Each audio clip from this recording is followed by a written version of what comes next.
Hello. Good day, sir. Welcome, Tracker. Tracker is my special guest. Thank you very much. Woohoo! Thank you so much for taking your time out to join us.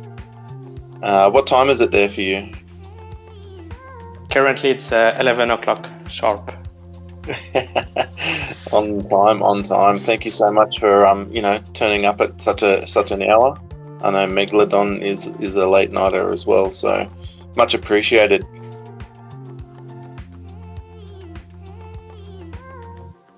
I'm thanking you for the invitation. Very nice, and we had a short chat, so it was nice to have this introduction. So thank you very much, guys.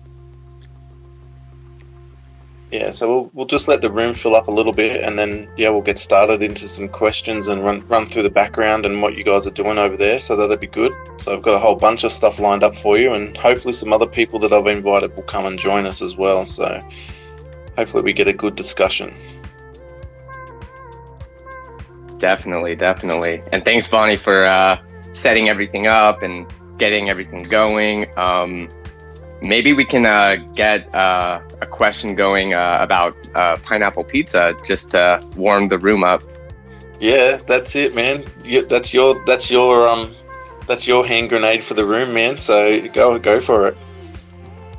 All right. So, Tracker, where do you stand with pineapple pizza? Sorry, I have no idea what it does mean. No worries. You know what pizza is, right?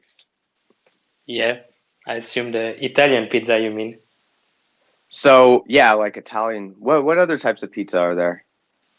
Oh, pineapple pizza. So actually, I've been discussing this recently because my girlfriend is Italian, and it looks like the pineapple pizza is not something coming from Italy. It's something that was maybe invented somewhere else, what we call sometimes Hawaiian pizza. But if you go in Italy, unless you go to touristic places, you won't find pineapple pizza. Oh, okay. Yeah, no, that makes sense. It was probably started out in Italy, and then when the pineapple pizza, or when pizza got into the tropical regions, the pineapple was put on there. So, have you tried it, or Yeah, sure. do you have any opinion on it? Yeah, I like it because I like fruits in general. So I like the taste. Yeah. Hey, okay, all right. Well, welcome to the team, man. Thank you. We have chalk one up for the pineapple pizza. That's classic. Let's go. All right, we got Tim in the house too. Another validator, so that's great. We're getting the ball rolling here. Yes, Tim. Yes, thank you. And if anyone can retweet the space, just remind people that there's a space going on with a validator discussion. That would be awesome. Yeah, pretty important discussion, to be honest.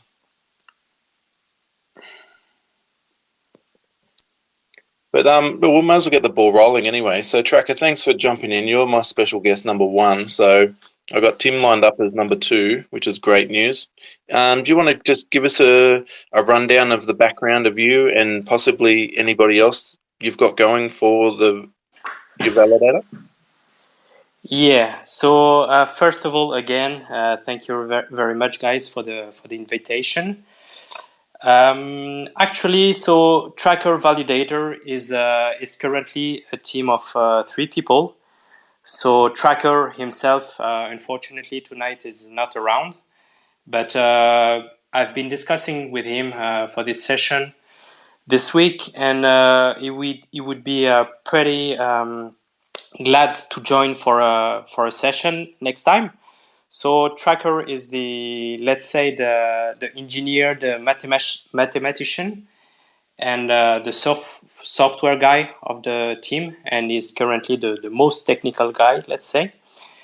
Then we have BioSensei, who has initially invested in the project, so is not taking, let's say, a daily role on the validator running, but is still around and is also working on other Web3 projects like the Waru protocol.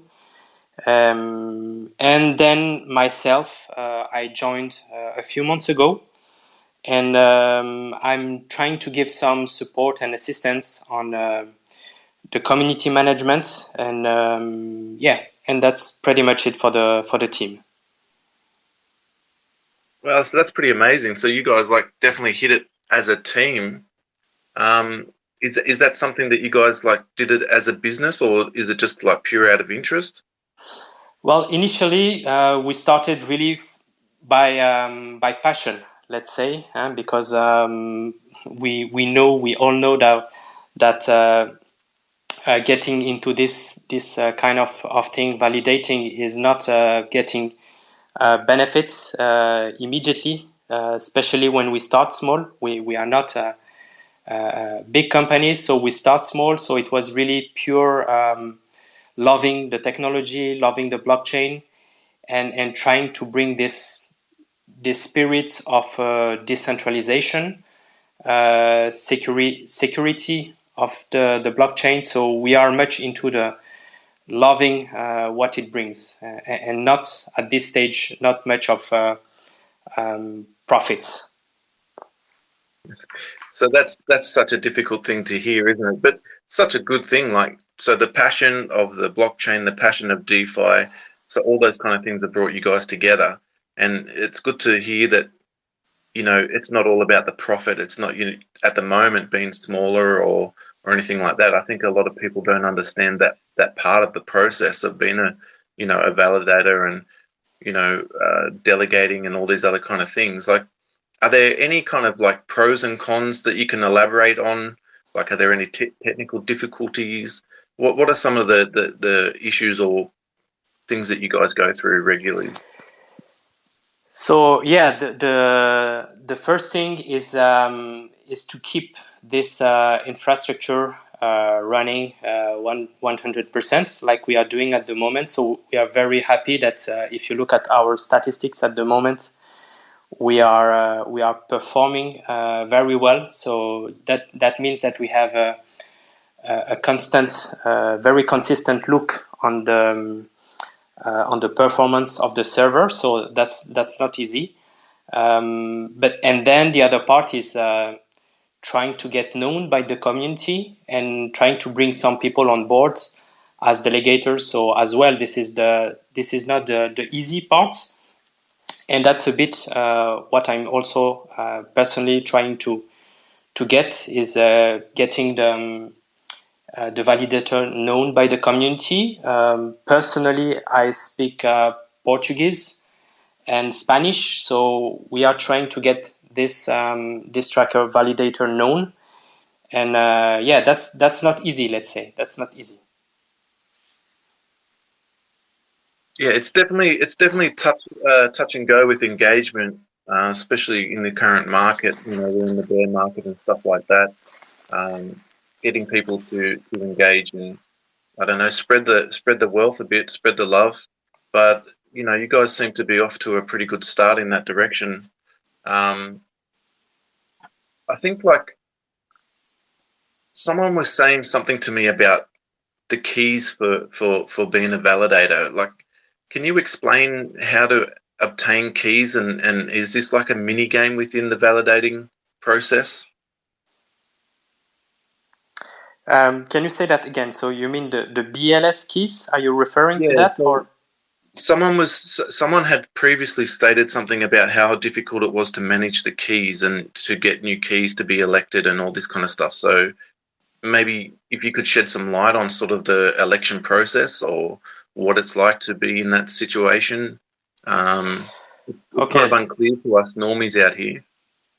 So just maybe a few words about the keys. So basically, when we are in this protocol, which is proof of stake, and in fact effective proof of stake.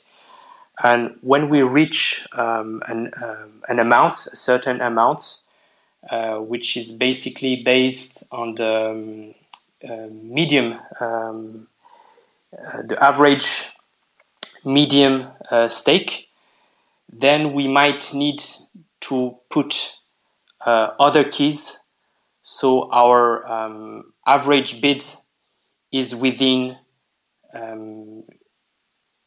thresholds. And when we do that, the intention is really to be between those two thresholds. And if this amount is between or on top of what we call the upper bound, we might need to bring another key. So at the end of the day, we are always between those two thresholds, and that would make the maximum of the rewards. So when we come to the technical part, we have on our medium, so the tracker validator medium, we have a small article where we explain technically how to put another key. So if some guys are interested to know technically how to do it, we can even provide some assistance on it. But we have this story on Medium. Wow, that's great stuff. That's good to shed some light on that. So that sounds like a little bit of a mini game within the game of staking. So that's your effective stake threshold, so to speak. That's right. Oh, that's great stuff. So when you say make another key, are you saying are you making another validator? Not really. The validator is the same. Is I would say is just a technical step that will allow to balance the total stake. Let me give some figures. At the moment, I believe the median stake is around 5.5 million, something like that. So if we have more than 15 million, we might need to bring a second key. So the medium, the average will be 7 million, and then we will be under the upper threshold calculated by the protocol.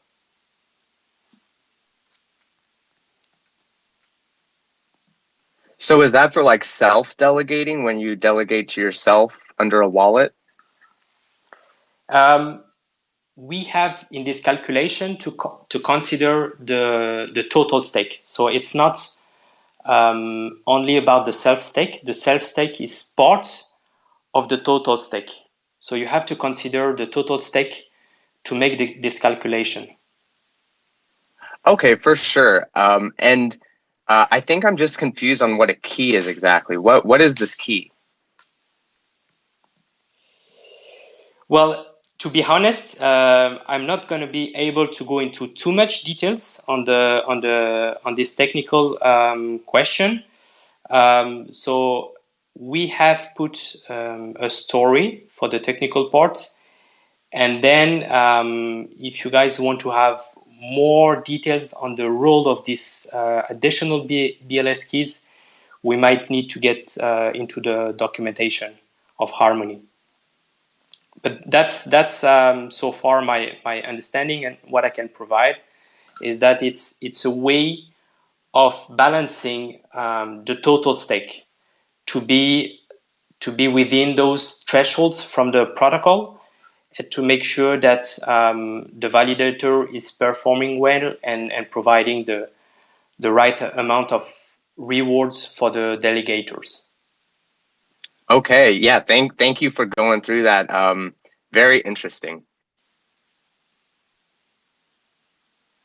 Yeah, so it sounds like it's a pretty in-depth process for little rewards. It's such a selfless service that you guys provide to bolster the blockchain. And I really wanted to get some feedback on obviously we've had some difficulties in Harmony. We still continue to have difficulties. How hard is it emotionally to push through and to keep the spirits high with, when we're surrounded with so much negativity? Is this something that comes up in discussion with you and the team, like on the future of what you guys are doing here? Does it add extra pressure to what you guys are providing?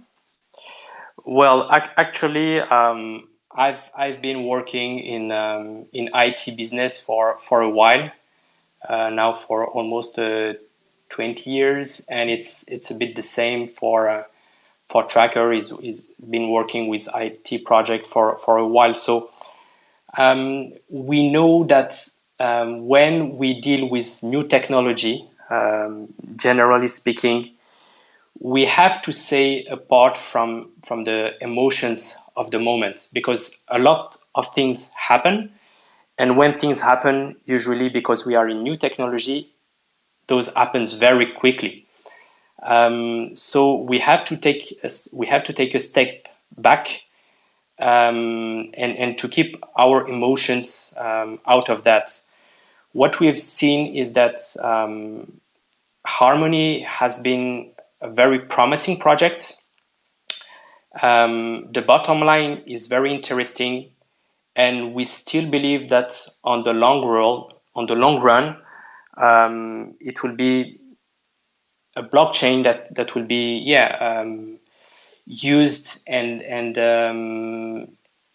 developed and growing. So no doubt, we have no doubt about it, and that's the reason why we keep working on it. We keep focusing on providing this service. Yeah, we cannot just because maybe you are referring or you're thinking about the hack or the bear market.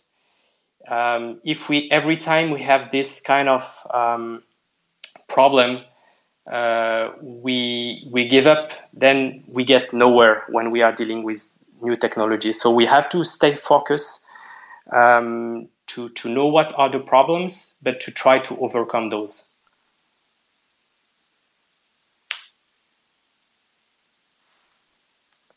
So fascinating to hear, like people that do these kind of services and still keep strong with the technology and keep their vision, on track amongst all the negativity. I know that I suffer a lot from the emotional roller coaster of the negativity in this space, it's but I guess the people that are hardened, seasoned, Web 2, Web 3 people probably can push on them and weather the storm a little bit.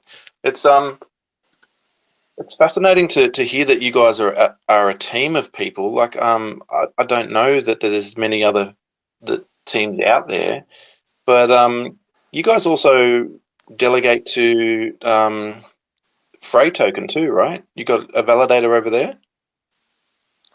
Yeah, we have both on Harmony and Findera. Yeah, that's the two blockchains that we are validating at the moment.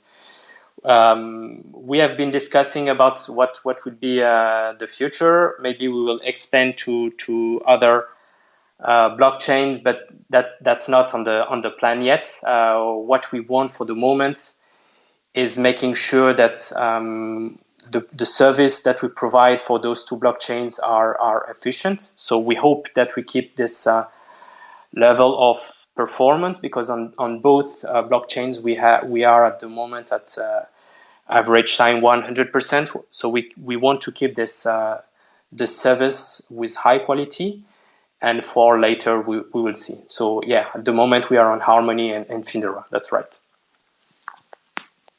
Is there like on the surface the two chains seem pretty similar? Are there any differences in the way that you respond to the validating service between the two chains? Are they similar in how you approach being a multi-chain validator? At the moment, I would say that for Findera, the setup is not that simple, because it's a very young blockchain. So installing the server and the software, the Findera software, is not something which is easy. So maybe on this aspect, Harmony has a bit better maturity. And then on the way that the delegation and the validators are set up, the Findora is more simple because you don't have this effective proof of stake and sharding principle. So at the moment, there are, I believe, around 60 slots available, and this is about who has the bigger stake. So at this moment, fortunately, on Findora, we have enough stake to be validating and elected, let's say, and we'll see what brings the future.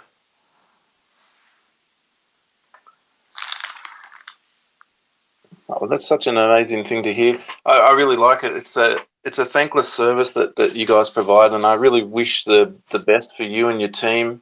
And we'll definitely have to keep in touch and keep track of the process and see what you guys are coming up with. And I really appreciate you taking your time out to come up and join us. And I'm asking everybody in the crowd here to, if they've got any questions specifically for Tracker and the team about their validating process or anything like that, or even if you are interested into delegating to them, chuck a hand up in there. We'll invite you up to speak, ask some questions.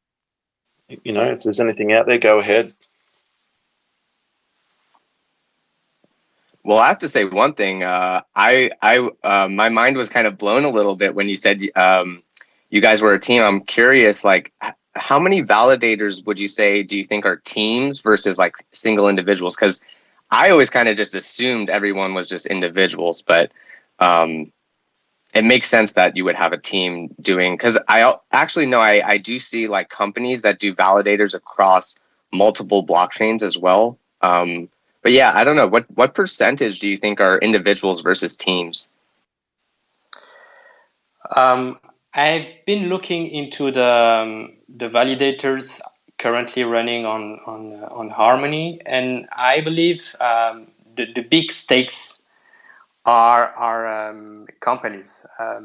So it's not easy when we are a small team or individual validator to get on the top of the validators and to be elected. So it's I would say it's very difficult. So I wouldn't give a percentage, but I would say that if we look at the top 50 validators in terms of total stake, I would be pretty convinced that at least 30 of them are companies or small companies, but with a consistent infrastructure. So it's difficult for an individual at this stage to be part of the game. Yeah, and that kind of like, I don't know, that kind of makes me a little sad, to be honest. Like, it feels like I mean, I understand companies have a lot of resources and stuff, but it would be nice if individuals were able to get up in the delegations a little more. Yeah, that's right. That's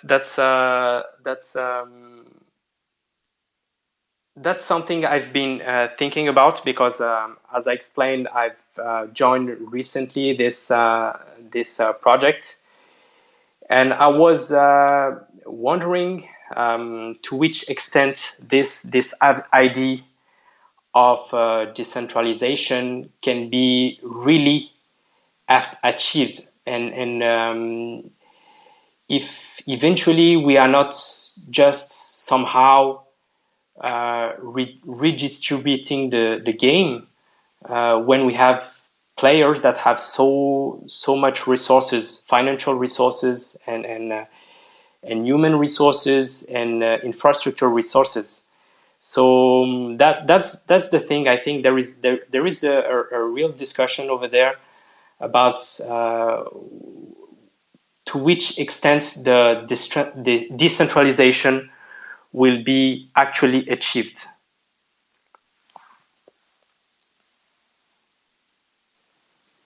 Yeah. Actually, we were kind of wondering if we could go into details on how to delegate. So you have a validator on Harmony. So how would we just delegate to it if we wanted to?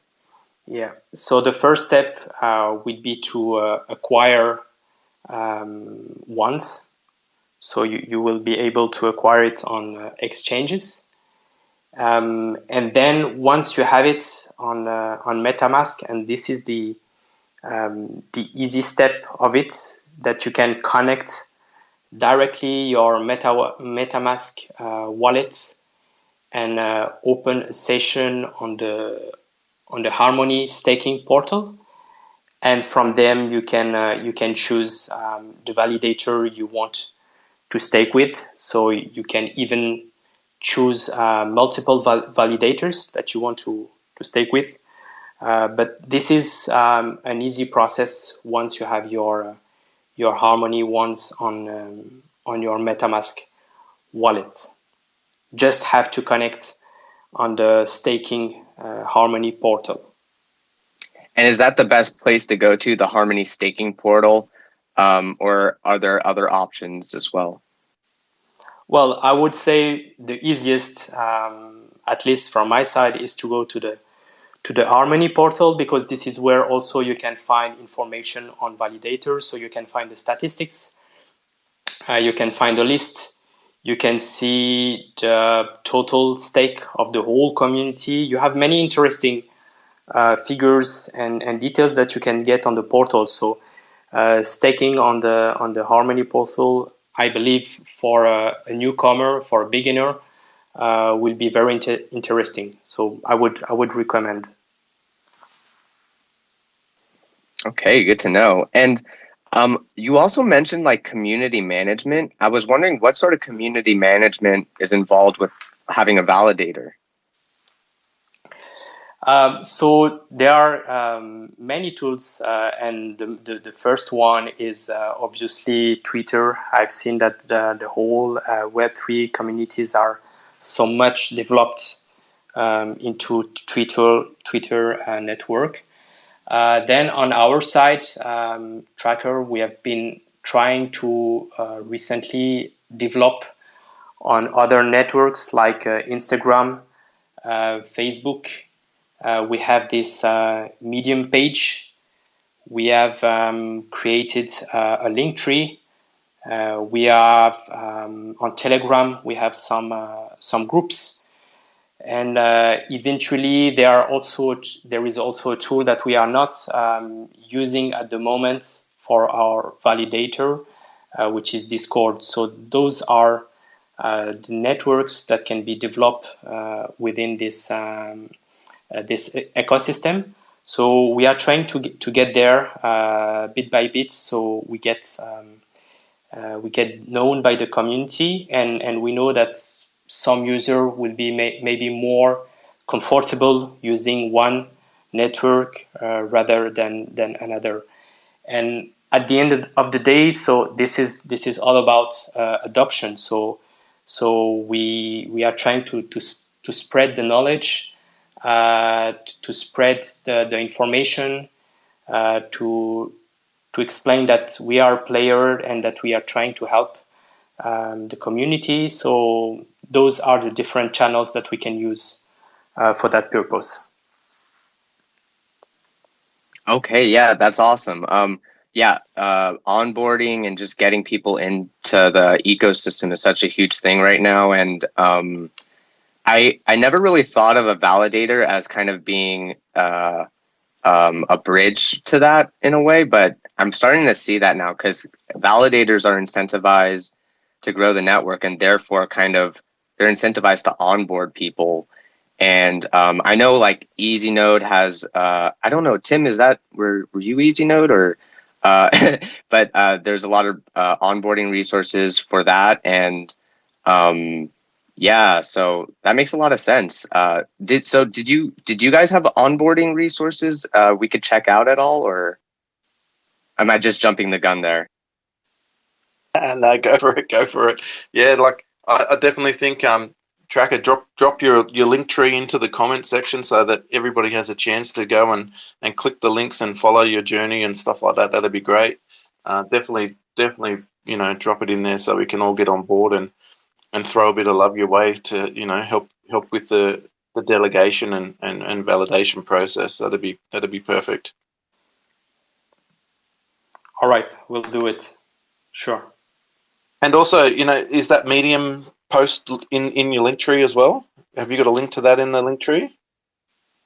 Right. Yeah. We have it. Yeah. Yep. We, Excellent. as I said, and this was a bit, let's say, my mission when I joined the team, to trying to develop those channels. So we are pretty in early phase, but our stories are starting to be there. So bit by bit, we will build that.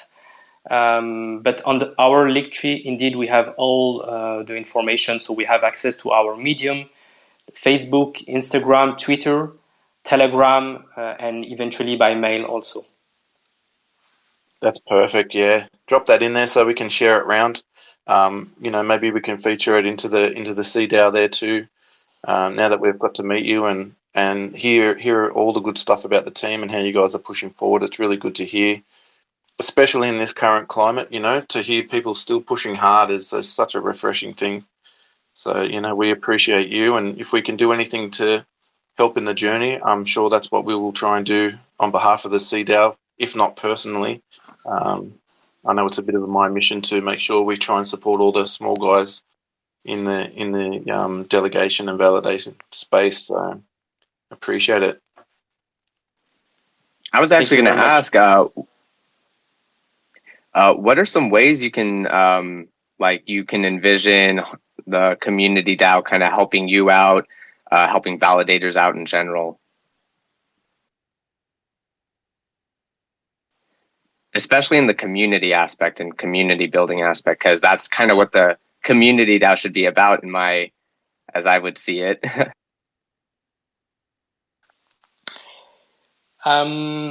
I would have to think about it, but I believe the thing, but you are already doing it in a way, is that you put some knowledge on the table for newcomers to come and understand. This is maybe one of the most difficult thing with this Web3 world.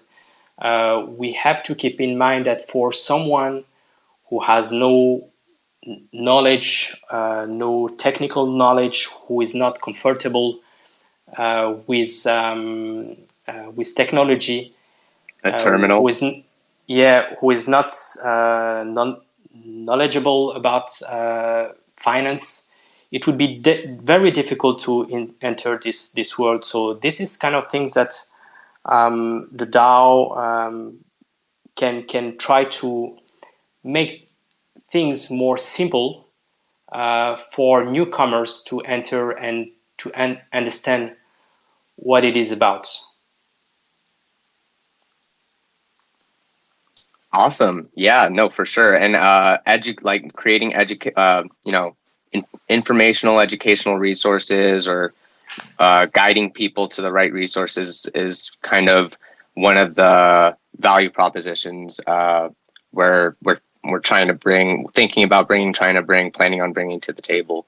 So thank you so much for speaking. And if anyone else wants to come up and ask some questions, Tim, I know you're a validator as well. I'm very curious to hear some of your input. And Smokin' Joe, I see you down there. Dazen, Mike, Megalodon, Santiago, Aldai Trying. Any of you guys want to come up and speak? Let's get some more questions for Tracker, who volunteered his one super valuable time. Thank you, Tracker.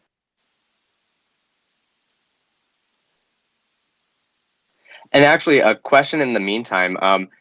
I'm curious about profitability with being a validator. So, was it profitable during the bull market? How profitable is it now?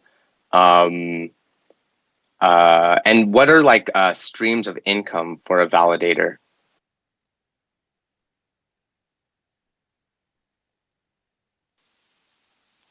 So as far as we are concerned, so we have started our servers during spring, and then we got elected during the summer. So at this stage, we are not profitable yet. We have still running costs that are over our rewards.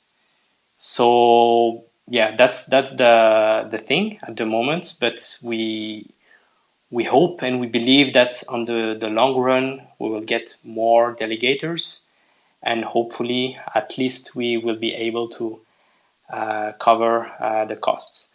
Of course, when we are in this period of bear market, it's even more difficult. But that's what it is. So we have to hope that soon this trend will change, and we are looking forward to it. Okay, awesome. No, yeah, thanks for the info. And Smoke and Joe, and thanks for coming up. You had your hand up. Yeah, hey, I'm working, so I can't talk too much, but I just wanted to say what's up to everybody in the room. And then I'm doing my validation on Fedora. So I just wanted to ask, as a new validator, what are your goals long-term, Tracker, for like what type of stake do you want to hit on Harmony and Fedora as well? Do you have a number in sight, or a number that not just being profitable, but kind of a long-term number you're looking at targeting? We do not have a figure that we set up. Obviously, we hope, and according to what I calculated to be at least to cover our server costs, we would need to be between 10 and 12 millions once. So hopefully we will reach that soon, and so we can at least cover the costs.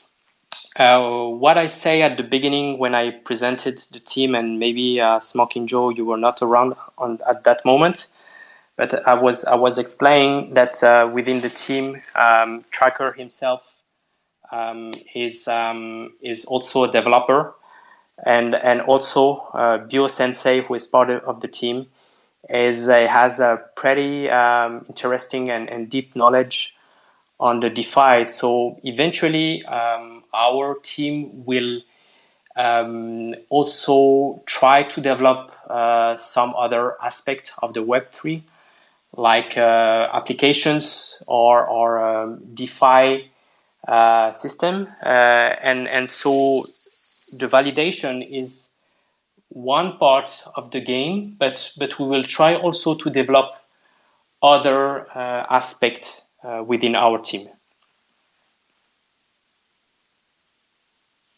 So to answer the question, are we targeting a specific figure? I would say at the moment, no. We just hope to get some profitability to cover the server costs.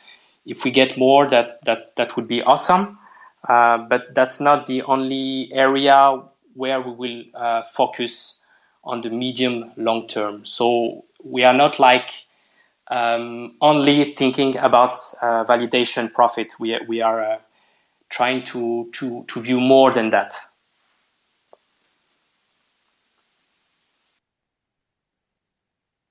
That's awesome. Dazen, what's up, man? Hello. I don't know if you guys can hear me. Can hear you just fine. Hello, sir. Hello. I had a quick question. Say if I came in late, sorry, by the way. Say I'm a new user and I wanted to know how much it is to actually stake with you guys. How much would that be?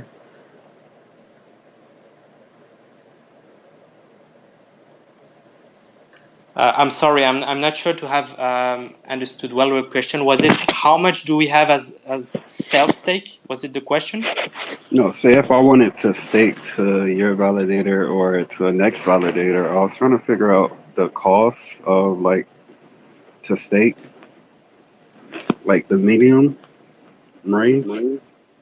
The minimum So, stake is 100. Okay. oh, Another question is, what is the pros of staking with a validator versus staking with like exchange?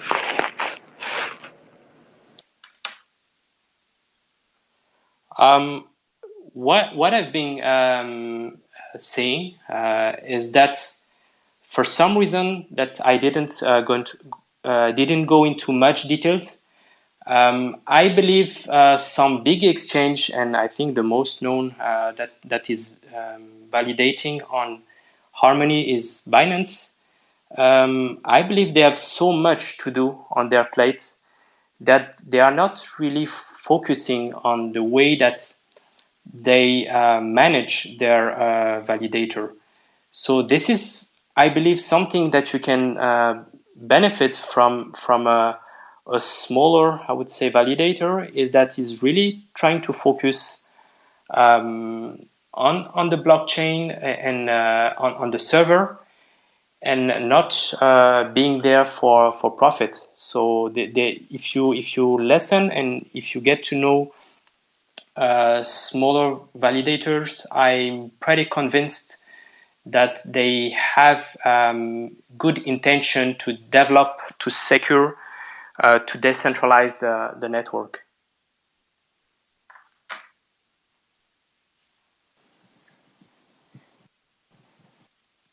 Oh yeah, Dazen.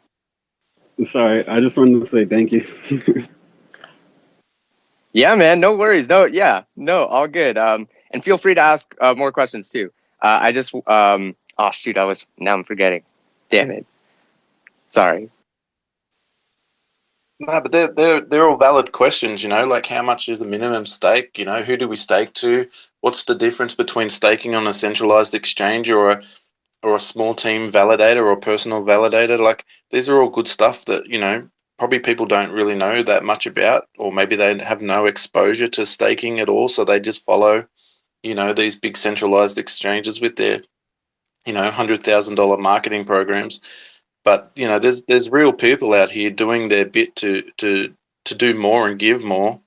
You know, there's a lot of people in this room that are multi-chain stake validators, and you know, I know an initiative is, you know, to help the small guy. So I know Smoke and Joe does a lot of that kind of stuff. So you know, these are the kind of things that we kind of want to reflect here at the CDAO, or behalf of the CDAO anyway.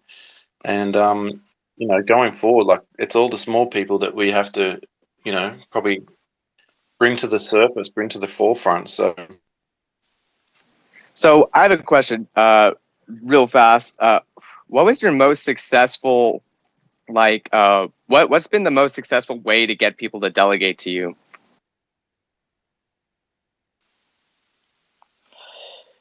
Well, actually, this is one of the things that we do not really know when we receive a delegation where it come from. So that's also kind of the, I would say, maybe a bit frustrating part, even though I'm not sure that's the good word.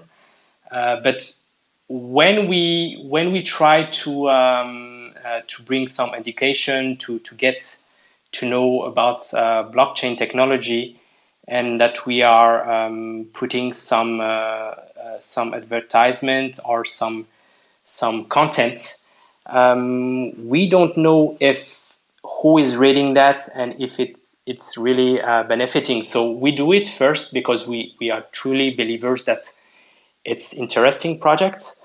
But at the end of the day, we do not know who is going to use that and to delegate from that. So to answer your question, is that difficult to say where are delegators coming from? Okay, yeah, no, it's I definitely see that challenge. Who had their hand up first? Was it I'll Die Trying or Santiago? Whoever it was, go first. it was I'll Die Trying. Hi, how's it going? Can you guys hear me okay? A little soft, but we can hear you. Okay. Is anybody else hearing an echo? Like, No, I can't hear an echo. okay. Hearing some weird stuff. Okay, so I just wanted to mention, I'm no expert on the subject, but when it comes to big and small validators, as a user of blockchain, uh, the idea is the more validators, the more decentralized the blockchain becomes, and that decentralization is good for us. So when you stake to a large validator like Binance or something like that, you're not really doing much for helping us decentralize, and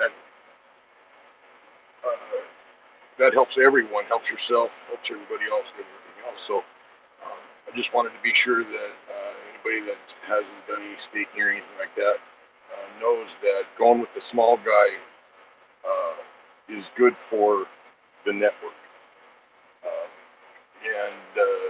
Some of the bigger guys or somebody that uses one of the things I do is a percentage of my stuff. I always look for the guys that are just on the cusp of being elected. But one of the things that you have to be careful about is if they become temporarily unelected, you don't get staking rewards for that period. But at the same time, if you just pull out from stake to them to somebody else that is elected, then you're probably almost sealing their fate to be sitting there on that cusp of where they will be elected, right? And you're probably just making it a little harder for them to come back and get back up. Because sometimes I can't remember what they called it. I heard a term for it where validators get kind of stuck in that little area where they're in and out for a while. And just a thought, but if everybody just put a little percentage into the little guys that are just under being validated, being elected or whatever, that helps about the network a lot. Anyhow.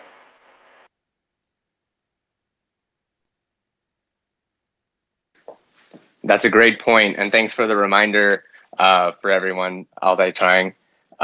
Santiago, what's up, man?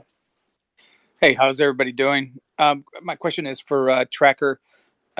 I heard you talk about that validators really are incentivized to bring on the delegators. My question to you is, would it help? One, do all your delegators, I'm assuming, have to funnel through the Harmony mainnet interface, where they pick a validator? And if so, would it help you? Would it help validators? Would it help you guys to have maybe that web interface come in different languages?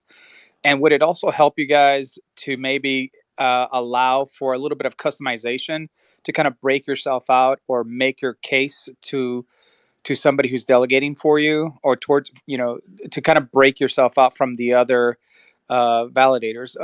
The reason why I ask is because every time I go to try to find a new validator, I can't really break out, a somebody who I want to trust and somebody who I don't, based off of my own, thoughts. So I was wondering if that would help you as a validator, being able to customize your interface at the Harmony mainnet, and if having a different language presentation would help onboard some of these other regions of the world that I'm sure are interested in crypto. Thank you.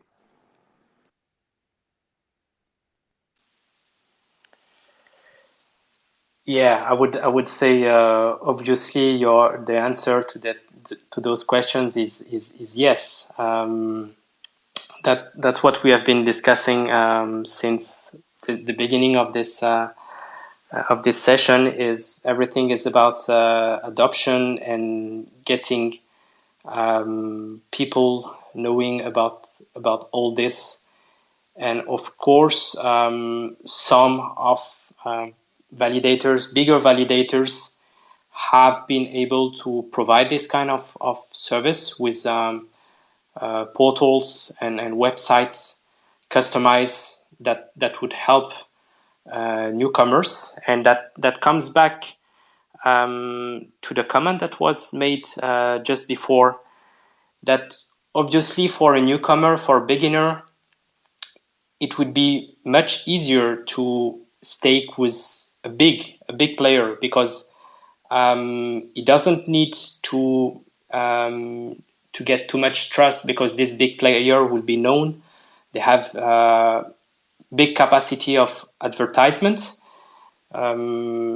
So for big players, they have this way of presenting things, advertising, that will make them known by newcomers. For smaller validators, obviously that's something that would help to have customized portals translated into other languages. That's a big yes to your question, Santiago.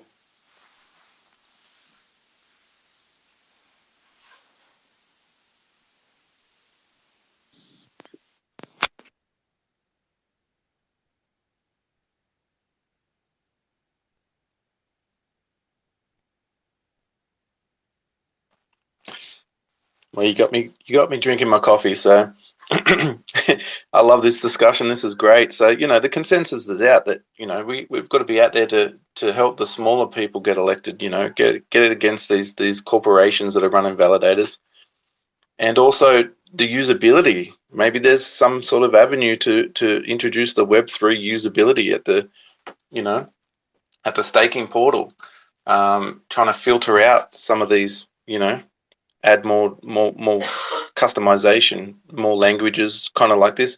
This is definitely something that we can all write down and put on board and see, how we can manage. So that sounds pretty cool. Megalodon, go ahead, son. I just wanted to call out Patrick Mogul real fast. So just to call him up to speak, he's part of the Easy Node Validator team. Yeah. They didn't answer my Megalodon, message. go ahead. Hey guys, hope you can hear me okay. Yes, sir. Thank you. So we're finally here then. We've finally got the validator space after so long. It's so great to be here. I know a lot of people really wanted to have it, me personally as well. There's a tweet shared above on the Jumbotron. So if anyone wants to retweet that, get a few more people in, that's going to help. I don't want to ask Jacka too many questions because you've been magnificent so far, sir. So I don't want to overwhelm you. But I do have a couple of points for discussion before Adar Trying comes in, if that's okay. So we've heard the good side of it. Actually, before I do that, I'll say one thing, then come back to the question. The first point would be is, as far as getting people how to validate, with guides, with smaller users involved.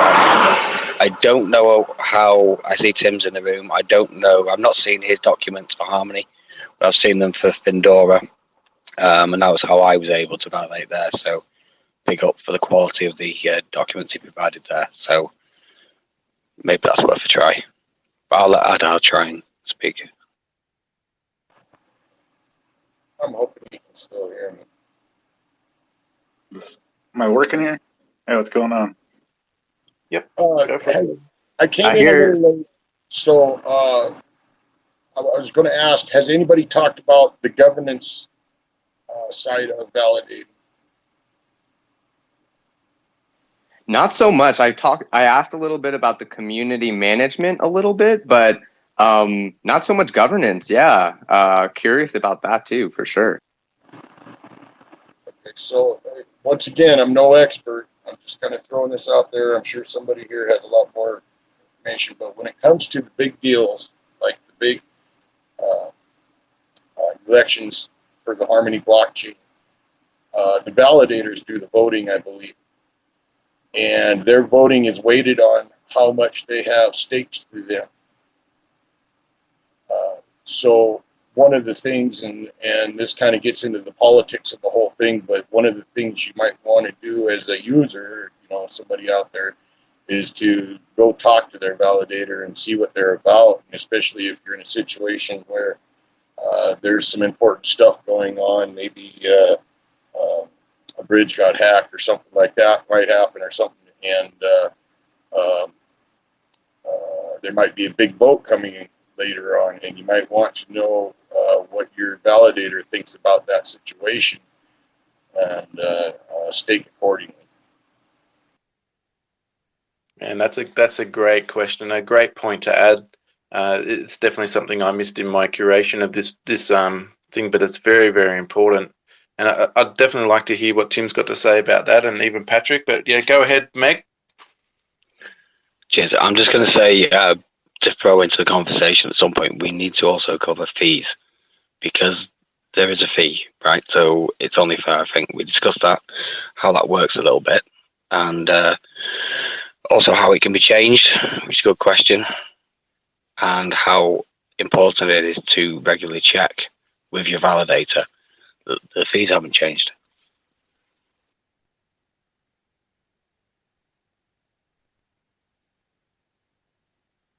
Well, definitely. Like, I'd like to know that the fees that we are paying, like, are helping keep afloat the service that these people are providing. So, you know, I don't see that as a big problem at my end. But yeah, go ahead, Patrick. Welcome to the stage, mate. Hey, thanks. Yeah, the fee is you can charge 0% for 100 epochs after the first time you're elected, and that's a running 100 whether you're elected or not. After that, you're forced to go to 5%. So at Harmony, one of the things people decide when they set it up is what their max fee is and what their max change per epoch is. So that's another stat you can dig into, but you have to go. I think you have to go to Smart Stake to see that info. Don't know if that's on the staking dashboard. So, well, it might be if you drill all the way down to each validator individually. You can see what their rates are or can be. So, yeah, in the past, there's been some malicious ones that go to 100% overnight and they collect all the rewards while people don't notice. So it's something to note and something to keep an eye on. A lot of us capped it a lot lower than 100% though. So, but some people are 100%. Something you can't change once you create a validator at the moment. Wow, that's interesting to know. Never even noticed anything like that. Right, and I guess one thing earlier, you're talking about the Harmony game, like the election game with keys and slots and all that. Yeah, the mini game. Yep. And it kind of ties into rewards in a way, but rewards are fully just based off of how much one you have and if you're elected or not at all. The keys really don't matter for that. That's kind of just for the fantasy of what your APY is. You're really not getting many more coins unless you're one of the validators in what's known as the lower bounds, which is a group of the validators from slot 900 up to, I don't know, it varies depending on what stakes are averaged at and things like that. But, you know, with whatever we're at, 5.8 billion or something like that staked and 900 slots, that's like 6.2 million a slot for a key. And to answer what a key is just a file on your server. And when you add a key to your validator, it reduces what your current bid is in half. So when you add one, it's cut in half, and then you add another one that's cut in half again because it gets distributed by the number of keys you have. So that's your bid weight, and you need to be at a certain number to get into slot 900. So people with a lot of one are able to kind of hone that in and always end up in that lower range and keep building their APY so they look better on the staking dashboard when people sort it by APY.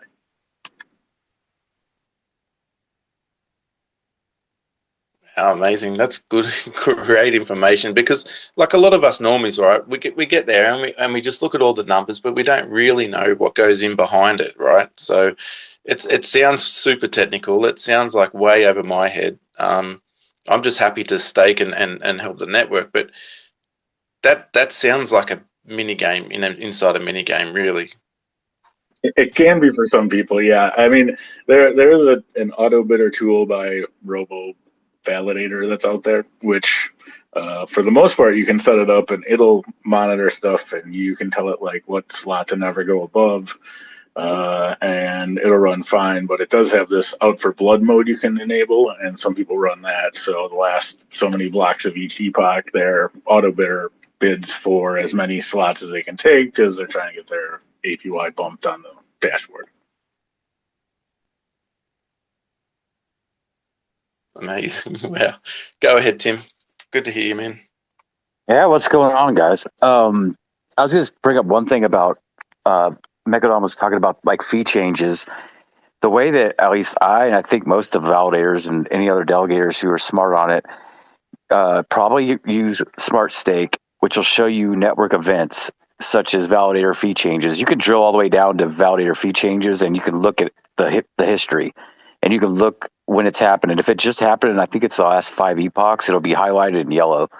So that's how we're able to see, like, oh, look at this guy. Like, overnight, he went from 5% to 50%, and his delegators have no clue because he doesn't tell them.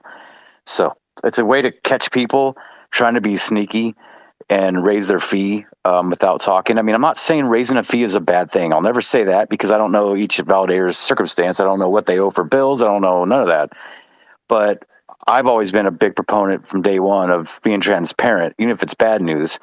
So it kind of goes back to like a question Tracker was asked about, hey, how do you what does community management have to do with your validator? Well, you look at your delegators, you should look at your delegators as a mini community, and you make yourself available on all the social media types so that at any given time, somebody who's invested in you can get a hold of you immediately and ask a question.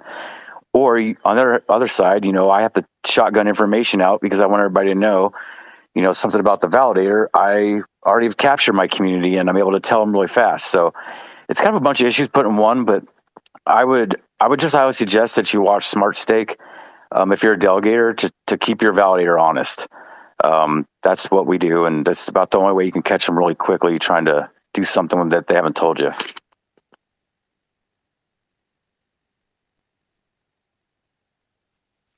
Wow, that's amazing. And so for people that don't know how to connect with this Smart Stake, is there a link or a place where you can go to hook this up? Is it a bot, an API bot, or what is it?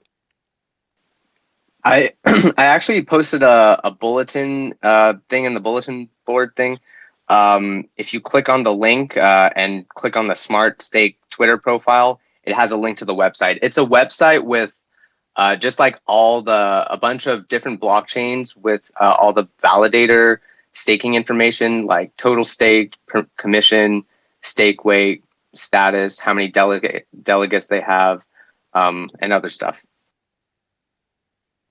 Yep. When you go to that website, just go to network and go to events, and then you'll see the tab for like large delegations, undelegations, delegations, and then like fee changes. And fee changes is where you'll find that information that Megalon was talking about, like validators who have changed their fee. Dang, I never even looked into all this stuff. That's really cool. Do you use this a lot, Tim? The other statistics? I use that everybody in Harmony, whether a validator or delegator, should live on that site. That's my personal opinion. But if you want to be like in the know and really understand how the network is working behind the scenes, like we talk about BLS keys, but your average user are like, oh, what the hell is that?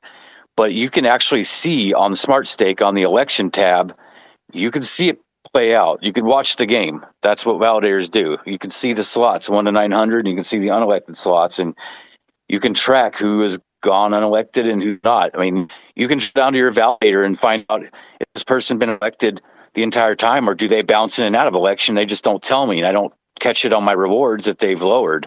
So it's got all kinds of info, and everybody should really live on that thing. That's amazing. And this is exactly why I was pushing hard to have this discussion, because a lot of us don't know about these kind of things. We just try and support the network by delegating some funds and staking to secure the network, but this is a whole different avenue, like giving the power to us to contribute in other ways.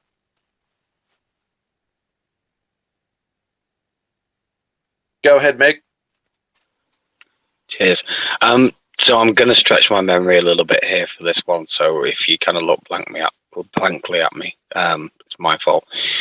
When people were looking for validators in the past, one of the big things they looked for was a self-stake. And then I came across a Twitter post that said self-stake isn't always the most reliable because some self-stake using a ledger. So can anyone expand on that? That was my post, man. And I commented a few times to like Kratos, because Kratos was one of the ones saying, look at my delegation stake. It's huge. That I believe in the network. And I was like, Yeah, bro, because a lot of us have ledgers, and a ledger wallet cannot be used as a validator wallet. So I'm going to go with the more secure thing, the ledger. I'm going to keep a minimum amount in my validator staked to myself, and then I'm going to take my big chunk of one on my ledger, and I'm going to delegate it to myself also. But it's not going to show up as a validator stake. It's just going to show up as a regular delegator. So I even DM'd him at that point in time. I was like, bro, you can't tell people that because it's not realistic. There's a lot of people I know that have a lot of one delegated with themselves, but you wouldn't know it. And Patrick's view and my view back then too, and hasn't changed, is why do I want to make myself a target? Why would I want to broadcast to the world like, hey, if you want to hack a wallet, hack my wallet. It's got a ton of one in it as a validator. Get into my node and take it. You know what I mean? Like, it's just safety reasons for that too. Yeah, I tweeted out last November something like that as well. Like, it just makes you a bigger security target because if somebody's going to try to hack somebody, what validator are they looking at? Someone with 50 million on it, self stake, all in one wallet, or someone with 10K. So it is what it is. People like it. That's great. Some people can have a big self stake, and that's how they want to roll.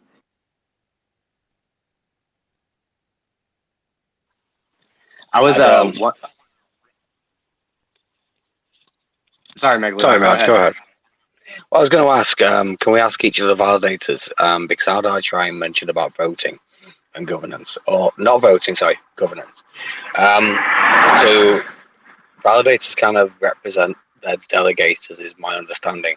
So can we maybe just ask each of the validators, how do you do that with your delegators? What's your preferred method? Because I know one validator who literally just polls everybody and goes with a vote. How do you guys do it? Yeah, that's I go with polls. I'm sure I've seen Tim do polls in his chats as well, but I poll when something actually goes up for a vote and see how it goes. And the problem is you don't know which people voting are actually your delegators. So it would be nice if like the governance site itself had a subsection for validators where you could pre-ask things like that, because at the moment stuff has to be posted for a week and then it's voted on for 2 weeks. So there's plenty of time to do a shorter poll of your delegators to see, which way they'd want you to go. But that'd require getting governance working where it can see our stake tokens, which is something else they're working on at the moment. Yeah, to piggyback, that's exactly what I do. I poll my delegators, knowing that some people that are in my delegator chats probably aren't even staked anymore with me, or were never staked. There's no way to token gate it really, unless I was to like token gate my Discord and say, if you're a delegator, you have to, the Discord bot's going to verify your wallet versus my validator. Haven't gone that far, especially since it's like a bear market. But Patrick's right. I mean, you really have no way of knowing the true poll. I did set up a snapshot for my validator, and I was working with one of the Harmony core team members at the time to get it to where only people that were delegated with me could vote. So I could get a really legit pre-vote on what my members wanted me to vote like. Because I've always said, I'm never going to vote how I want. I'll just vote how y'all want, because that's the whole point. But governance is kind of broken right now with snapshots, so nothing can really be enacted at this point. And what's the issue with snapshot exactly? I kind of wasn't a little confused on that. So I think, to put it really, really short and sweet, because I'm not a snapshot dev, but it worked fine on Harmony, and then Harmony decided to have it go back to Ethereum snapshot, the main snapshot site, and the strategies that are on the Ethereum side for voting didn't match the Harmony ones, and they never got coded. So at this point, we can't do stake weight voting, I believe, which is the only governance approved method of voting. So we're like literally dead in the water. Patrick, was I way off? Okay. No, that's it. Yeah, it runs on ETH and can't see the stuff on Harmony at the moment, so they have to build some, I don't know, smart contracts or code to do that for Snapshot, but who knows if that's even compatible with using their site, Oh, and on top of that, I don't think validators, because it's on ETH now, validators are really hesitant on exposing keys to with their MetaMask wallet to be able to actually go in there and vote and stuff. So that was another issue, was the key exposure. Yeah, they fixed that where you can now vote again from command line. So that's back. It's just that none of the questions that go up can see how many votes you're supposed to actually get with your validator, because each one staked with your validator is a vote in governance. So it's kind of important to see that.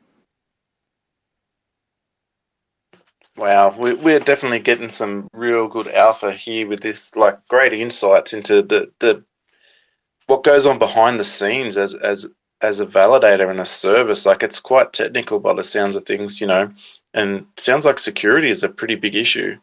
I wouldn't expect that to be such an issue, you know, with the BLS keys being exposed and stuff like that. But it is MetaMask, I guess.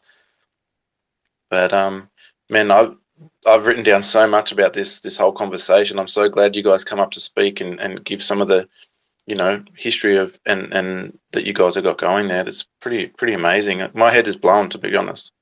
It's so much more in depth than I ever expected, and I'm so glad that we got this time to speak about it. How's I trying? What's up? Just wanted to attempt to bridge a gap between what was just talked about and maybe something closer to the average user. What wasn't explained here is that, you know, Jamie Depth anyway was mentioned here and stuff, but there's a command line wallet that is used by validators, and attaching it to anything else like MetaMask or something is a security risk. And these guys for a long time, and I know they were working on it. It sounds like they fixed it, but that's why they were talking that they couldn't vote, because the wallet wasn't working with the voting system for a long time there. But anyway, I just wanted to mention that because most people use MetaMask and whatnot, but this wallet is command line. It takes some there's learning curve with it for sure. These guys have to learn how to use it and stuff. I've sat and played with it, just so the average user knows it's not like your average MetaMask situation where you can just go and do it and it pops up, blah blah blah blah blah. This is something where you have to actually operate this thing to vote.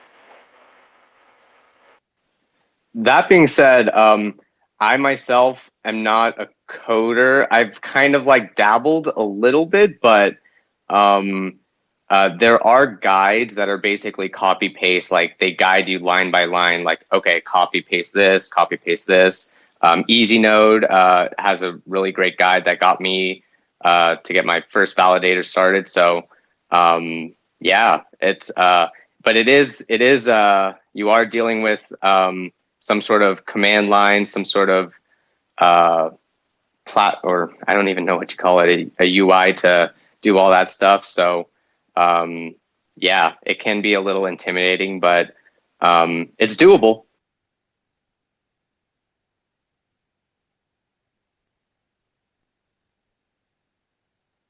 Megalodon, I saw your hand up. Did you have something to say?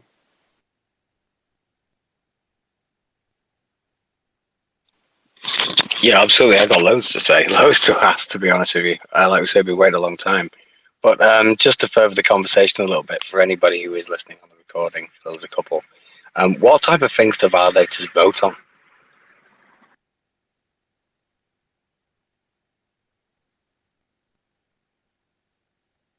And I'd like to ask Patrick that, please. Not much in a long time. How many votes have we actually had come to the stake or the voting page, Tim? Maybe 5. So we voted on feed a commission on the staking side. What else did we even vote in besides? I think the biggest thing was probably the forced 5%. Yep. That's about it. I mean, the other stuff was like aesthetics. Yeah, so any changes that Harmony's made since last December have all been just them making changes. So yeah, I think we should be voting on are changing the gas fees and adding blacklist and whitelists and some other stuff like that. But we don't have a way to vote at the moment. So that's pretty heavy. Like governance is broken basically by the sounds of things. yep.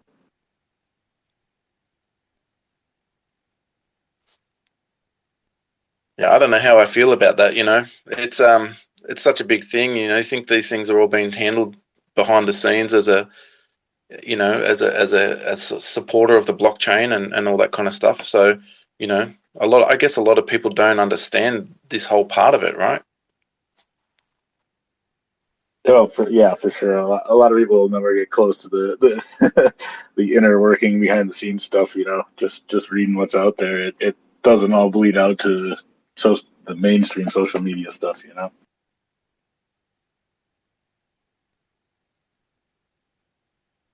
Jump up, Santiago. Hey, real quick. So for my education, is anybody working the voting issue, or is that just, somebody said dead in the water? I mean, somebody's working on it, right? Or what do we need to do to get it fixed? Yeah, right. Give used to work on it, but I don't know if anybody took it over or really, that's there even knows at this point.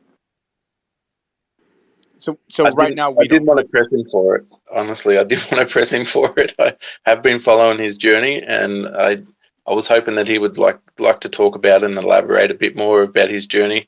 But that's definitely up to him to want to talk about it. I know it might be a little bit of a touchy subject, but I'm all for transparency, and a lot of people don't know a lot of the stuff that we've covered today. And I think it's important moving forward for harmony in the community that these things are talked about openly and transparently. So, both negative and positive, I think it's just got to be put out there and find a way for us as a community to sort of change the narrative, I guess. What can we do to change the narrative to make, the core team more responsive to the needs of the community, I guess. Right, yeah, and I know Mafo's from VDAO when he was on it. I don't know if he's still technically on it or not, but he had a solution to use a token for everybody to vote, but I don't know where that went either. So, I mean, the VDAO isn't really, they had nobody run for election, and would they even be recognized at this point? I'm not sure. So what's the state of the VDAO right now? No one ran for election, so are the previous governors just kind of hanging in there, or is it kind of like no one's? Or yeah, what's up?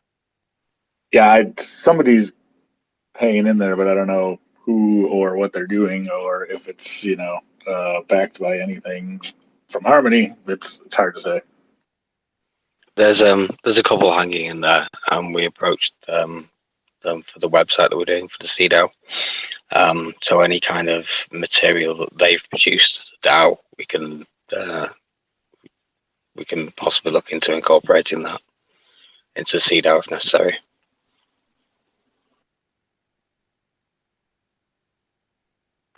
Jump up. Just wanted to mention, last time I checked, VDAO had a rewritten charter, but they were stuck because they were unable to vote on it. Oh, really? Oh, okay. Huh. Yeah, that's kind of a crappy situation because, yeah, it's a lot of work to rewrite the charter and now they can't vote on it. That's no good. Well, I guess it's interesting to know that, the other DAOs are having similar issues as us, and that's the state of the DAO, isn't it? Just like the state of the chain, right? So it's a difficult time, but it's definitely a good time to be building now. Iron out the kinks.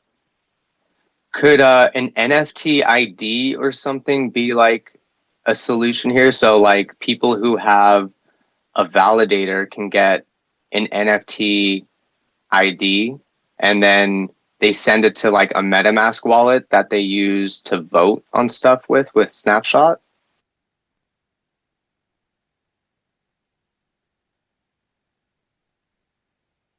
Because the issue is the validator wallets voting on Snapshot, right? Not MetaMask wallets.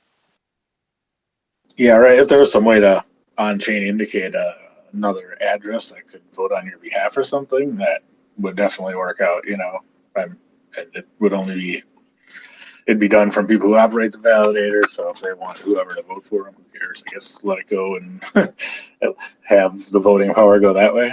But I think that would work as part of a smart contract level thing if it could, read the data over on Harmony. The VDAO is a bit of a big issue, isn't it? 'Cause wasn't there even a breakaway VDAO at one point? Whether someone was proposing, I might be wrong, but I thought somebody was proposing to make another VDAO. So it seems like a big topic.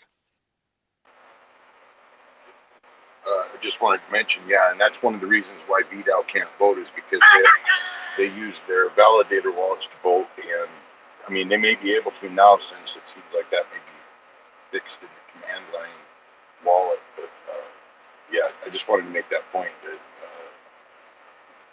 they were unable to vote because of the wallet issue.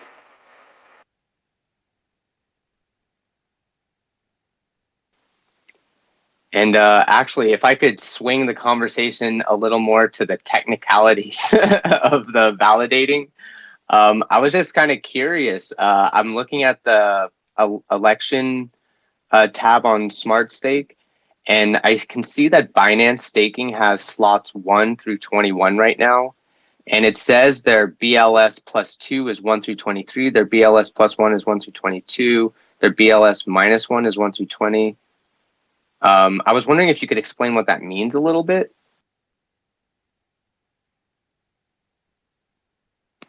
It's talking about adding keys. So like BLS plus 1, BLS plus 2 would be, here's the slots that they would be in 1 through 900 if they were to add a key. Plus 2 would be, here's what the slots are if they added 2 keys. And obviously minus is if they take away keys.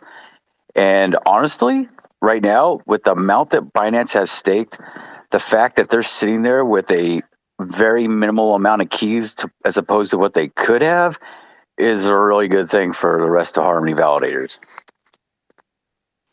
Okay, that's very interesting, and that makes a lot of sense because it's saying but that's weird. So now for the next one, 1,000 lakes, which is slot 22, it says the BLS plus 2 is 835 through 837 and 487 to 488 for BLS plus 1. Does that mean they get slots 487 to 488 if they add a key? Right. It would just move their positioning. So if they added a key, he would go from slot whatever he's in, 22, up to whatever plus 1 would be. And if he added another one, he would be at those slots for whatever plus 2 is. So you'll see. Confusing. Okay. That's because their bid changes. Like right now, for instance, Binance, I don't know, they've got what you said, 21 keys. They could slot have 1 through 21. Right, so they could if they 41 or 42 million in key right now. So right, so if they could add up to, let's see, you get, was it Patrick 52 total? 52 is the cap, yeah. So they could add 30 more keys right now, and that's 30 election slots that would disappear from Harmony validators, and some people would go unelected for sure. Wow. Yeah. So yeah, they'd still be bidding 17 million a slot if they had it all 52. So they'd still be probably slots 1 to 52 at that point. Yeah. So there's not much that keeps Binance from basically taking over the validator network. At least if they wanted to get their average rewards like everybody else, they could, and it would probably drop like the network average by over 1%, I would think. Oh, okay. Wow. Interesting. Very interesting. And they're being really nice, and whether it's mismanaged or intentional, it's fine for everybody else that's a validator. So, but it's not like people go out and stake with Binance. It's just their funds staked to themselves pretty much for the most part. Well, I'd definitely like to think that there's some conscientious, community-minded manager behind that, and that it is intentional to not overtake the validator process. That'd be my positive spin on it. So that's what I hope is happening, not a mismanagement. We need more positivity in this space. Tim, are you an individual validator or do you have a team? No, man, it's just me. I heard Tracker earlier. I heard Tracker earlier say that like he thought there was a lot of teams. There's actually not a lot of teams on Harmony. And like the bigger validators, like Robo, that's a one-man show. Kratos, obviously one-man show. Pops, that's a team. Validator.1, that's a one-man show. GGA, I mean, I could keep going. There's really not that many teams out there. So yeah, just me. Wow. Okay. So, okay. Interesting. Thanks for giving us your perspective there. Appreciate it.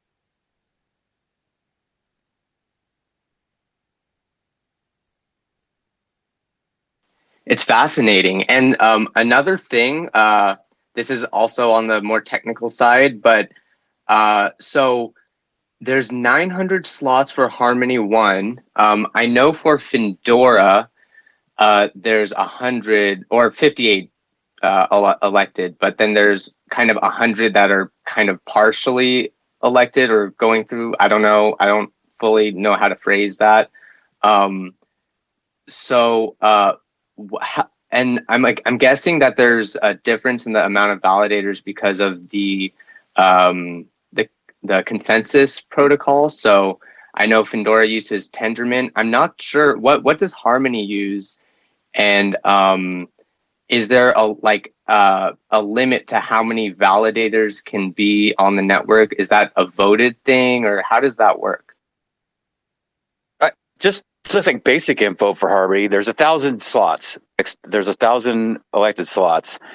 When I started, I think when me and Patrick started, there was maybe 600, I think, that were elected or that were external. So it was slots 1 through 600, and then the Harmony internal nodes accounted for 400 slots, and then they slowly over the next like two and a half years released more internal slots because that's better decentralization. When you're proof of stake chain and you're like, well, the core team operates half the nodes, that's not even remotely close to centralized or decentralization. That's centralized. So they start releasing them like 100 at a time, and we got to 900. Personally, I don't think we're going to go to 1,000 anytime soon. A lot of things have to be in place before that could ever happen with Harmony. But so that's what it operates off of, 1,000 elected, and whoever gets them gets them. That's why effective proof of stake is designed to be competitive. I guess is the best way to put it. And is that what the consensus protocol is called? Effective proof of stake?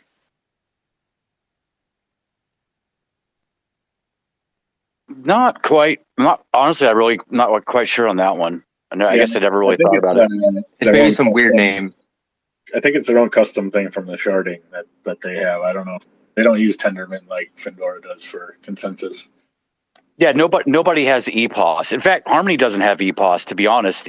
Effective proof of stake's never been fully realized on Harmony. Until we have all the nodes belong to external validators like us, and we are doing, auto sharding, where the program is basically tells your validator which shard you're going to be on so that they bounces them all out and all that.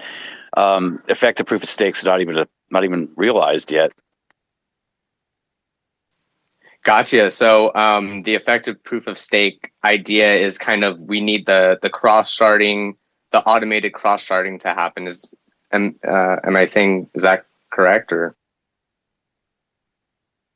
Yeah, I think that's a fair statement. The system's supposed to, like, if I have a validator node and I'm running, I'm on shard 3. But right now, I get to pick the shards like everybody else. We pick what shards we want to run on.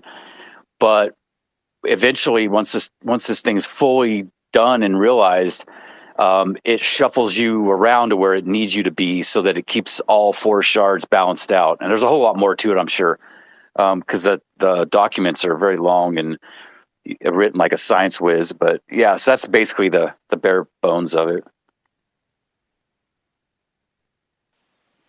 And sorry, if I could get a little deeper into the election page on Harmony on the Smart Stake, on shard 0, Well, so first of all, is there more activity on the other shards, not just shard 0 now? No, it's the same as it's always been. I mean, to be honest, shard 0 is pretty much the only used shard when it comes to normal day-to-day transactions for Harmony users. It's the beacon Right. shard. So the other Right. three Okay. just run. Like the transactions on the other three at this point are mainly validators. Right. Okay. So I'm seeing it now. Shard 0 has 217 validators, it looks like, and Shard 1 has 228. Shard 2 has 223. Shard 3 has 232. And Shard 1 and Shard 3 are in red. I'm just kind of curious on that. Does that mean they're like offline or something weird? No. What you're looking at is those are BLS key counts. They're not. That just is. This is the amount of BLS keys, not validators, because I could have 10 on one shard. Yeah. So I count the 10 of them. So it's BLS key count. And Patrick, if I'm not mistaken, it's what, 225 a shard. So anytime that's how Smart Stake designed his site. So anytime it goes over the 225 mark, I believe it goes red, and anytime it's below, it's green. It's been a while since I looked at it, because ultimately we used to think, a lot of people and some validators still think, that it matters about balancing the keys. Like there was a couple of validators who did for months and months would try to balance the keys right before the epoch ended to make sure that there was a comparable even amount across all four. And in the end, the key count doesn't matter. It's the amount staked on the shard that matters. Patrick, feel free to correct me if I go wrong. That's exactly it. It's how much is staked on each shard that matters, not how many keys it takes to get there. And then that kind of goes into what we were saying with Binance's keys have 42 million weight behind each key. So the shards that's on, that takes up a big chunk. So obviously wherever those are, and I think it's shard 0, there's going to be less keys on that shard. Got it. Okay, thank you for all the information. I feel like I 13 keys per shard. That's how you get to 52.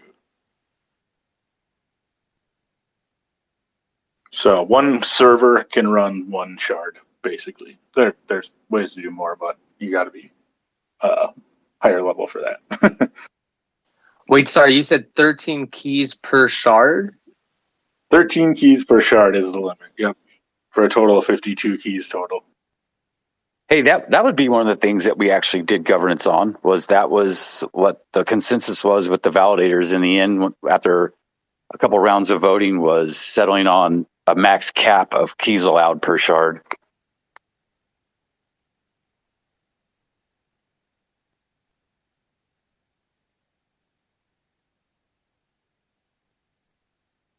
Gotcha. So each individual validator would have a cap to the number of keys they could have per shard. Is that the 13 keys per shard? Yeah, and which translates to per node. So if I am running a server and I'm only allowed to have 13 keys on that server. So if I want to have split my bid even more and I want to go on to a different shard, I have to spin up another server, which is exactly the point of EPOS. People don't realize that, but the point behind it is to, as you grow, you spin up extra nodes so that the networks becomes more secure and you have more, in quotations, validators. I mean, some of these validator nodes are the same person, but it's a different node, different server. So it helps secure. So that's the point, is to get large enough, then spin up new servers. But I think what we see in the past is that's until the 13 key thing was implemented, nobody was doing that. They were just beefing up their server specs to be able to handle, I know if somebody was running 45 keys on one server. So we capped it at 13, so it doesn't matter now what kind of size server you have, beefy wise, good specs, 13 is a cap. So you are forced, if you want to go play in another shard and split your bid, then you're forced to spin up another server. Gotcha. Very interesting. Megalodon, what's up? Hey, so just to recap a little bit, it's 101 to delegate minimum. I believe it's 10,001 to start a validator. I believe it's 4.5 million to be elected or to do it yourself, which, I mean, obviously those statistics are a lot easier than somewhere like Avalanche, where I believe it's 6,000 AVAX to start a validator. It's a lot more accessible. And people use two ways to run a validator, I believe, through cloud storage is one way, and basically running your own system is the other. There's been a lot of talk about maybe validators, being not very profitable. Is that due to cloud service providers' charges? I'm not going to ask anyone directly, but if anyone would like to comment on that, I understand if you don't want to. And the only other thing I'd just like to ask on top of that is there any truth to rumours I've been hearing that people who got in early as validators managed to grab a lot of keys?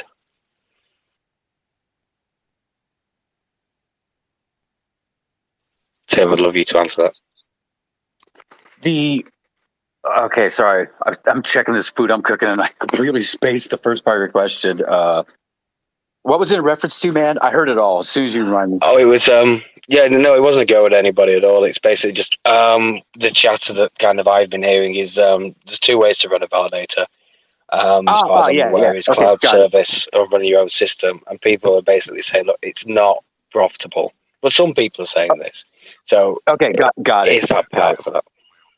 So I think the people, and lately I've helped a few people who, especially was one guy, I think he went on Twitter and was like, I'm done. I'm turning my validator off. It's not profitable. It's too much money per month. And I messaged him and was like, dude, it's $20 a month. Like, that's what I'm paying. Now, when we started cheap, and then the database, as DFK kicked off and the transaction count went through like the ceiling, it made the database just kept growing huge. And it got up to where, I mean, Patrick, I think me and Patrick, I think we had the same kind of servers. I think my server bill was like, I don't know, $300, $400 a month. Well, the database got pruned down to nothing. And so you can run a Harmony validator right now for about $20 a month, even less if you want to use a different provider than what I used. So it's really, I think a lot of people were mistaken or never checked or didn't follow the chat. So we were telling people like, hey, you don't have to have a huge server anymore or a huge space server. The database is really small. You can get away with like hardly any storage. And this is all cloud. So anybody who still says that, I think probably needs to look at what they're paying per month and make the switch away from whatever they're using. I mean, especially if they're using like DigitalOcean, which that was really big on Harmony when we started, was everybody liked DigitalOcean. Well, they skyrocketed their prices, and AWS is crazy money. A lot of the, big server name stuff is a lot of money, but you don't have to go with those guys. So I think, like I said, I think if you're running it and you're staying and people are saying, this is too expensive, I don't think they're on the $20 a month option. Home stuff is great if you have faith in your internet. You don't think it's going to have a power outage, I mean, and you're willing to pay up front the cost and then, hopefully make it back throughout the next whatever year or whatever. So there is those two options. I just go with the cloud stuff because I don't have to worry about power going out of my house or the internet going out of my house or whatever. I just have to worry about it happening at the server locations, but they make billions of dollars to make that, sure it gets fixed quick. So really have no issues that way. I just want to say I can't get over that answer because the way it's presented on Twitter sometimes is just so nice to get the actual truth there. Appreciate that very much. Yeah, and the second question about the people who got in early, if they, I forgot what you asked. Oh, about if they grabbed a lot of keys. I've honestly not been following a lot of the people that got in early, as far as I've seen, have never really been. This is not a shot at anybody, but it's facts. Haven't really been involved with the community anyway. I don't see them talking. I don't know how to get a hold of them. So there's a few that used to be take a lot of keys, but I think bear market, market cost of the coin, hack, and you name it, I think really just have settled into like mid-range and just maybe just are on autopilot now and not really adding keys or anything.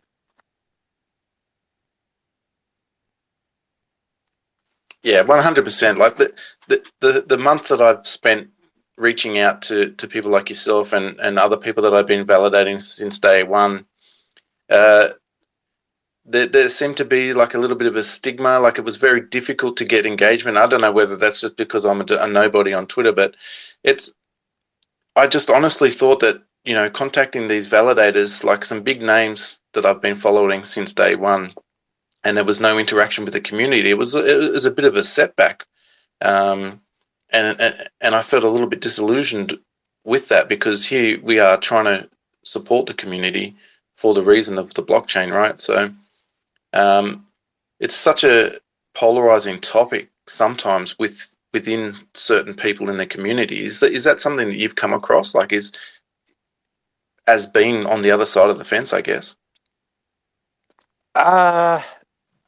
This is all my personal opinion, or my feelings, but No, that's great. I have never liked a large size validator who doesn't contribute anything to the community, like ever. And I think it's because the only way I got to the size, I think I was like 500,000 one away from having 100 million staked to my validator, and then it went the other way. So I almost made the 100 million mark, so I was considered a large validator. But the way I got there was honestly straight up brutal, hard work, being in the community like 16 to 18 hours a freaking day. I mean, it was insanity. But I knew that's what I needed to do, because I wanted to help people, and I knew that by helping people, word of mouth spreads. You know, so it's just good business. So because that was my ethic with it, I could not stand to see people who had a ton of one staked with them, who I didn't even ever remember seeing in the community helping or contributing in any way, shape, or form. So personally, I think if you're a big validator, you're not active in the community, like I wouldn't stake with you if I was a delegator. That's just me. Yeah, hey guys, I'm gonna chime in a little bit on this topic because it is a hot topic, but I think there's a lot of variables that play into this, and I think a lot of people kind of miss this. Like at the end of the day, as validators, we're also like a business. So if you're not out there putting the work with the community, helping them out, doing what you got to do, like it is very, very hard to gain traction. And it could be either what you decided to name your validator, what your goals, your mission, like all that could contribute to whether you're going to grow or not. And that's just the reality of business. So if you got in early, you're one of the lucky ones, but that didn't guarantee you a spot all the time. There's a lot of validators that started early and they're still not in the network. So it's just like dedication, and like how Tim was saying, if you don't have the dedication and you're not helping the community, like you're not going to grow as fast. You might still be in like the network validating, but it's just harder. Like myself, I haven't really been too engaged. Like I went almost to like 25, close to 30 million, but I've dropped since then. I'm like 9.4, but that's fine. Like I know that's where I land naturally, organically. But you know, it just depends on how you take it and how you treat it. If you're gonna treat it like a business, like your baby, and you're gonna do as much as you can, you might influence those numbers a bit much, but it's just business. You know, you can't really do much because at the end of the day, like most of the people who staked have already staked with somebody. So you can't really tell them like, hey, please like unstake everything for somebody else and come stake with me when they've already had that respect and that trust with that person. So it's really, really hard. So that's why if Harmony still continues to go on, maybe in the next bull run, these guys that stick it out and still keep putting that work, they may be the next big guys in the network within the next 2 to 3 years. Well, honestly, like that's what the whole intention of this space was about. It was to highlight the people that are still here, still working hard, still fucking beating their head against the door. You know, that's what it's all about. And with the CDAO, that's what we're here to represent. Go ahead, Meg. Cheers, Lonnie. I just want to say as well, from a personal point of view, it's those are not my views. That's just something I'd heard. I just wanted to kind of ask that question, to throw it out there to get the actual. Like Vonnie was saying, let's actually get to the actual truth of things, because if nobody asks a question, nobody's going to give the answer. And I think tonight on the last two questions specifically, and a lot of others, we've kind of got right to the nitty gritty of it and shown what things actually are. I suppose just ask one more question. I was just kind of piggyback off what Raj said before, is kind of, is there anything the community DAO can do for you? I mean, I know Tracker answered this before, and he said, yes, spaces like this is great, but if anyone has any ideas, maybe not now or going forward, just reach out to the DAO. And if you've got some type of, I would suggest personally, any type of event, and you just need a little bit of traction. If you're a smaller validator listening, CDAO's got a Twitter account, etc. Sure, they could support you in some way.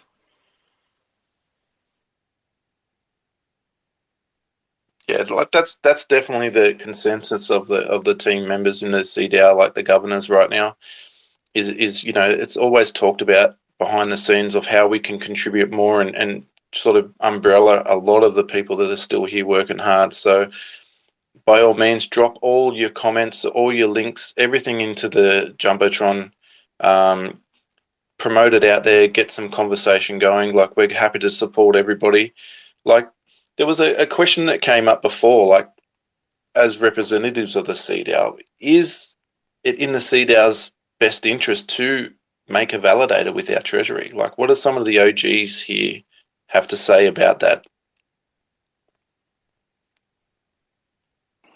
So this is just my personal opinion, because it seems like Harmony has kind of abandoned the DAOs. So you guys are like your own proper DAO as of now. So you can do whatever you guys want to do. In fact, like you guys might have to kind of like talk with the community and stuff like that. But whatever you guys decide to vote on and do, I don't think there's any issue with it. I think it's more of like, is the technology available for you to do it to where you're not like risking any of the funds or assets of any security breaches? I would just reach out to people that are experts in that field, that are trusted sources, and see where you guys can go. Because it doesn't seem like Harmony is going to be doing too much on that end in DAOs currently. But I would say these are options that you guys can explore. Jump on, Mick. You don't have to put your hand up, mate. I know. It's weird me being a speaker and not co-host. I'll get used to it. I'm just going to piggyback off that as well, if you don't mind. When you said kind of the CDAO has... Okay, my interpretation is the CDAO can kind of veer off into different paths. And on that topic, if you do join the Community DAO Discord and check the announcement channel at the minute, we don't recommend that you any project. Please do your financial advice and do your research. But there is a free mint going on Polygon for Knights and Peasants, which is a project here on Harmony right now, and they're doing an expansion to Polygon, and they're offering a free mint. And the access codes are in the announcements there. So if you wish to take advantage of that, please head down there and do so. And just to mention as well, the Community DAO, we've got a long time now in this space, so it's available to sync your calendar to the Community DAO's calendar to check out what's going on with game nights, a movie night, and basically keep track of what kind of community discussions we're going to have going forward, what AMAs we're going to have, who's going to be on the projects. And as regular, we have our town hall, which is now held on Twitter and also streamed as well into the Crypto Arcade every Monday. Legend, brother, legend. They're all valid things. And like, there's places that you guys as a community can just approach us about, whether directly or in a post somewhere, of something you might want to, talk about, or you think is a good, interesting topic. Like, we're all open, like, we're here for everyone to cover some important discussions, keep it transparent. That's what I loved about this space. And this space tonight has pretty much blown my mind of some of the information that's been transpired here. It's really good. It'd be really good to go back and listen to the recording and get further, just to nail it down a bit more, which is great. I'm so glad for it. It's been such a good time. Like, I'm happy to keep going. I'm happy to keep talking. Is there anything else that someone wants to talk about? Feel free to put your hand up, talk about it. It's really good space at the moment. So I'm pretty stoked. Yeah, I've got a question for anybody because I haven't managed to do it yet. Has anyone checked out Mad NFT's new site as it launched today on Harmony? I opened Yes, it I on my think. phone and it was so fast. I was just like, Yeah, yes, this is good. yeah, it is good. Setting up my profile again and all that kind of stuff. So yeah, it's pretty easy. It looks really good. I think it's pineapple pizza time, guys. I'm gonna make a traditional Italiano pizza to combat your pineapple pizza tragedy. Yes, that's awesome. Italiano. Or maybe just a Sicilian pizza. You know what I mean? Like getting back to Mama's cooking. Yeah, I don't know what Tim is cooking, but I know he's rolling his eyes right now, just hearing pineapple on the speaker. It's such a polarizing topic, but it's great, isn't it? It's a real hand grenade into a room kind of topic. I like it.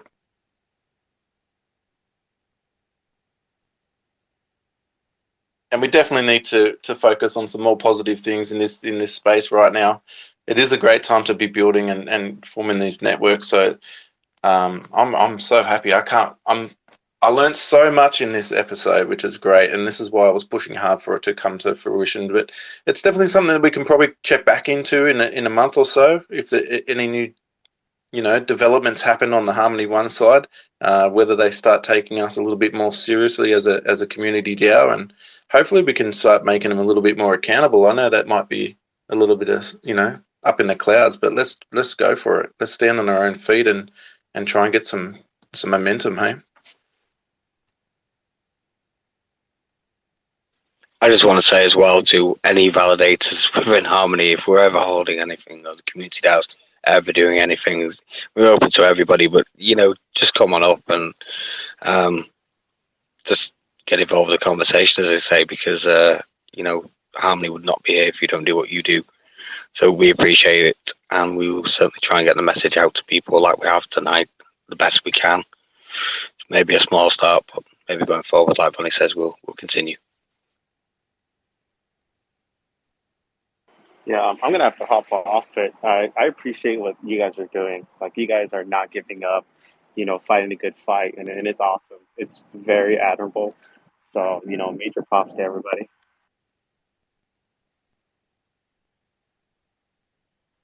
Yeah, 100%. The community is the focus, right? And that's what brought a lot of us into this, this blockchain. It wasn't just about the technology. I know that's a great meme, but it's the people in the community that keeps it going. And hopefully one day that will shine through and make the core team a little bit more accountable for their actions. But what can you do? We can just keep pushing on and keep being a bit more positive about things, but also be real, right? So let's get the discussion going and get running with it.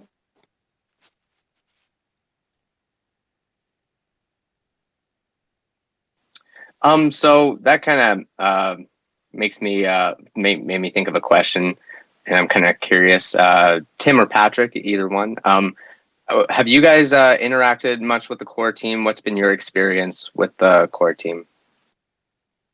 Timmy, take it away. Oh no! I want to hear it. Well, he worked for him for a while, so he can probably speak to it a lot better than I can. I don't. That's right. And if you don't want to talk about it, that's perfectly fine. Just a curious cat over here. Yeah, I can't say anything on the subject. No worries. Yeah. So we're hopefully going to be making more contact with them. So, do you have any advice for us? I know Harmony Mikey is back doing some stuff for Harmony, so maybe starting a discussion with him would be a good route for you guys. He might be able to actually talk to people who are still around there, so at least get you in the door with whoever needs to. Right on. Sorry, who did you say that was? Harmony Mikey from Harmony Validator. Oh yeah, I saw a really cool forward slash little video. forward slash. Got the it. video Okay. of him We know. explaining crypto. No. It was like an unveiling of like a Harmony Look, I didn't understand it, but it just looked kind of cool. It stuck in my mind.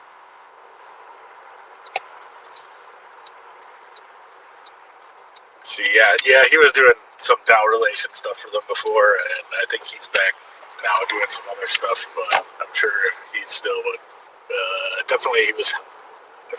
He shouted out to the CDAO the other day, I think. So I'm sure he knows you guys are around. Yes, no, I totally saw that. Yes, that was awesome. I invited him to the space actually, but he's probably busy right now.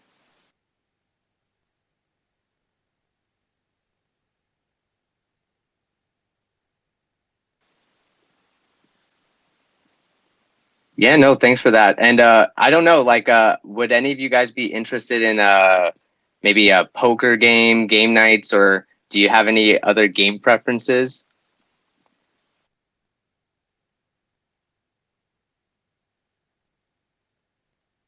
Yeah, I think, like we get some more engagement. I guess we can, put up some things like what everyone's into, like what has everyone got time to do, just to get some more community engagement. That'd be great for us, great for the community. So if there's any suggestions, just drop it in a comment somewhere. We're all ears, we're trying to get people on board as much as we can.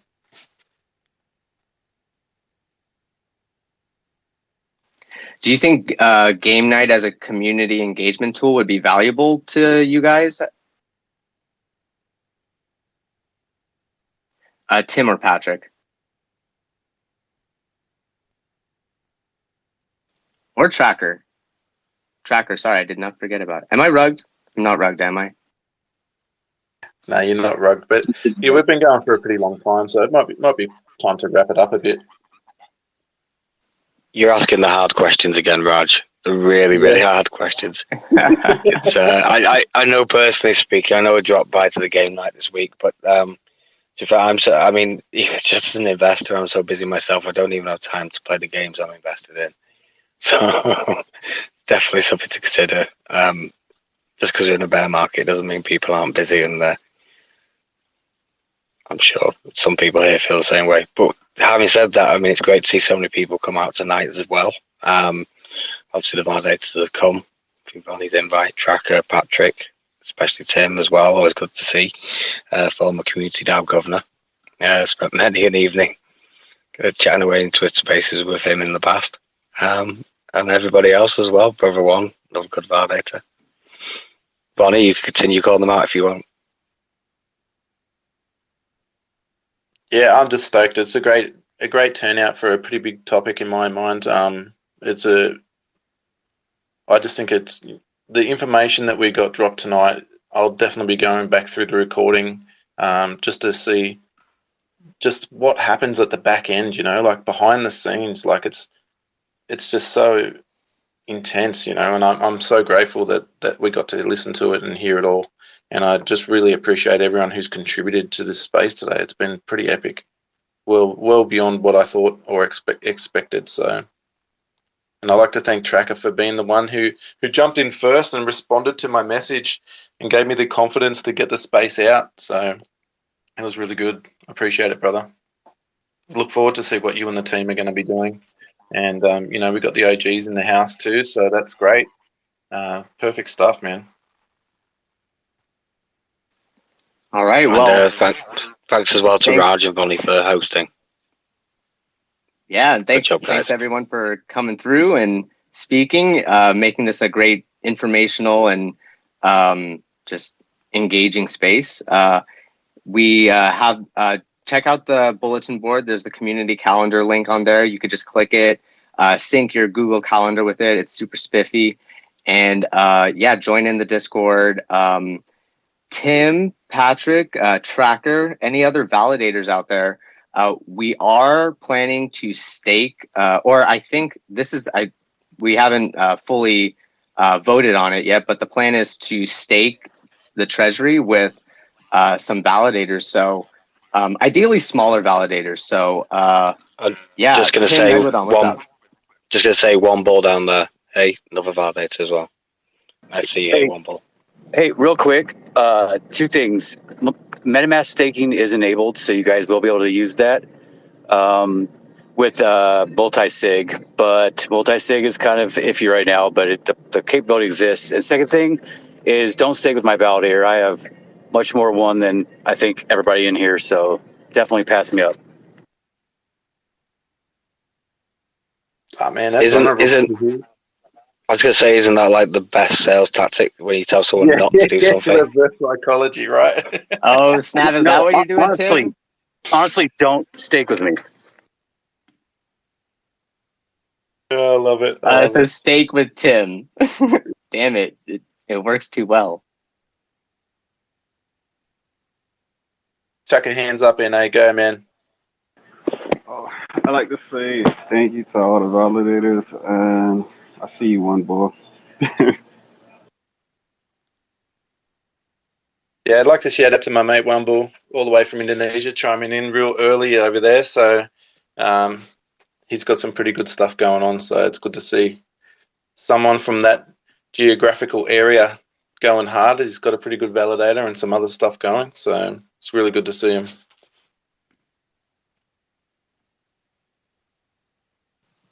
Awesome. So if no one else has any questions or anything, I'll go ahead and close out the space. Any closing thoughts, anyone? Yeah, just give everyone a follow if you haven't already. Just support each other. So if there's someone new you haven't seen around here, just jump on them. Sorry, Vonnie, I forgot something.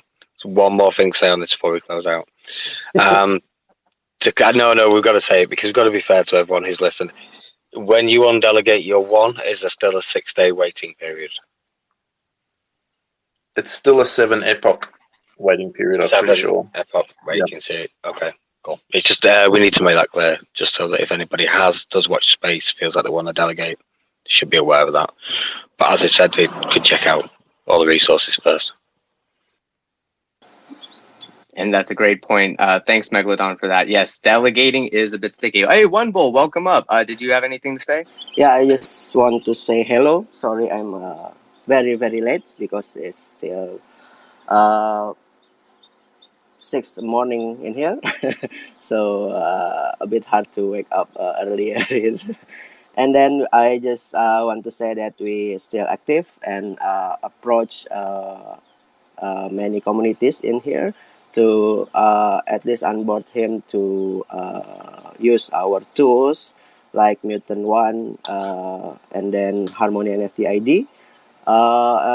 Most of them is lack of knowledge of with blockchain or crypto, so we need to penetrate it very slow, but we still have a progress with several communities to onboard with our to NFT especially. I think that's all from me. Thank you.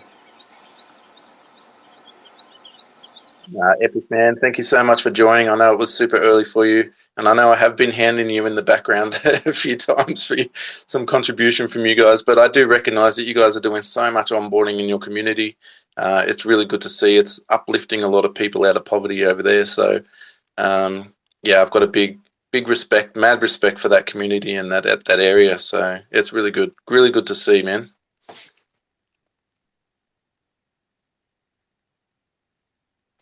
Fantastic. And thanks for coming up and speaking and saying hi, man. Yeah, everyone have a great day. This was a great discussion. Retweet it so people can listen to the recording. I think there's a lot of good stuff here. So, all right. Have a good day, everyone. Peace out.